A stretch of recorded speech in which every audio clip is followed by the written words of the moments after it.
Very common that you're going to want to create a new string from a given list. And a lot of times the way you're going to do that is by joining the elements of the list on some other string.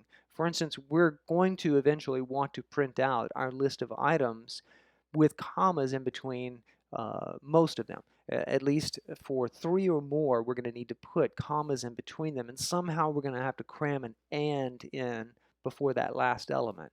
So the way to join a list is a little bit backwards, I've always thought. I would expect that there would be something like items.join, and I would say join the elements on a comma.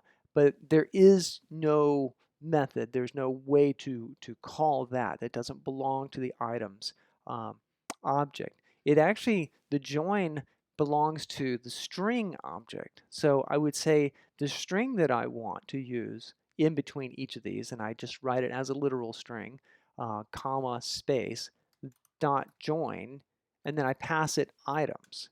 And so that creates a new string for me where that string has been put in between each of the elements of items. So soda, comma, sandwiches, comma, and so forth.